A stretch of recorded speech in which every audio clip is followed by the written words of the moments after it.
ஆழ்கடல் மீன்பிடிப்பில் வந்து மிகப்பெரிய அளவில் பொக்கிஷம் கொட்டி கிடக்கு. அதாவது இந்திய பெருங்கடல் பகுதியில், பசிபிக் பெருங்கடல் பகுதியில் கிட்டத்தட்ட 1,76,000 டன் அளவுக்கு விலை வந்து மீன்கள் கிடைக்கின்றன. எல்லோ ஃபிஷ் ஏதோ சொல்கிறாங்க. 1,76,000 டன். அதில் நம்ம வெறும் 25,000 டன் தான் நம்ம பிடிச்சிக்கிட்டு இருக்கோம்.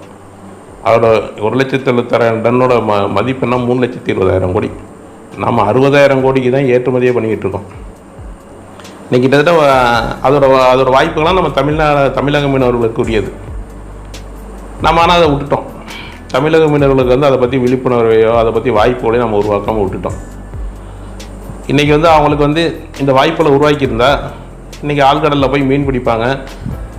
அந்த அதை வந்து நம்ம இந்தியாவில் ஏற்றுமதிக்கு உருவாகி பலன் அடைஞ்சிருக்கோம். மீனவர்களுக்கு குடும்பங்கள் பலன் அடைஞ்சிருக்கோம். இந்த பகுதியை பொருளாதாரத்தில் முன்னேறி இருக்கும். ஆனால் அது செய்யலை. தூத்துக்குடி, திருநெல்வேலி இதில் உள்ளவங்க கொஞ்சம் கொஞ்சம் பயன்படுத்துகிறாங்க. கன்னியாகுமரி இதில் உள்ளவங்க கொஞ்சம் பயன்படுத்திகிட்டு இருக்காங்க. இதுதான் உண்மை. இன்றைக்கி வந்து நம்ம தமிழக மீனவர் பிரச்சனையை வந்து இலங்கை அரசுடன் தமிழக மீனவர் பிரச்சனைங்கிறது பல சிக்கலானது. 2 நாடுகளோட உறவோட தொடர்புடையது.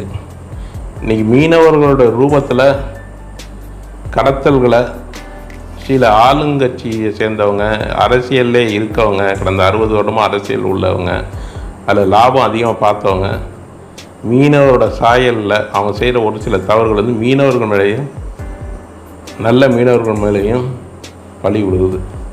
நிறைய கடத்தல்கள் நடக்கிறதா சொல்கிறாங்க.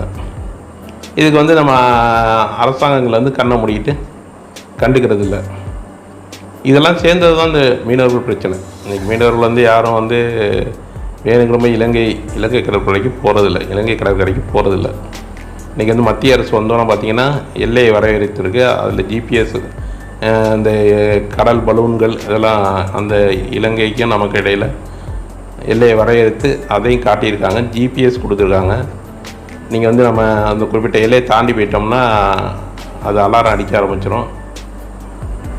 இப்படியெல்லாம் பல சலுகைகளை வந்து மத்திய அரசு 2014 பிறகு உருவாக்கி தந்திருக்கு. இருந்தாலும் மீன் கிடைக்காம போனால் மீனோட வாழ்வாதாரம் பாதிக்கப்படும் தான் ஆழ்கடல் மீன்பிடிப்பு வாய்ப்புகளையும் மத்திய அரசு கொடுத்துருக்கு. இதெல்லாம் தமிழக முதல்வர் வந்து பேசினா நல்லாயிருக்கும். பாசிட்டிவாக பேச கொஞ்சம் பழகிக்கணும். நன்றி.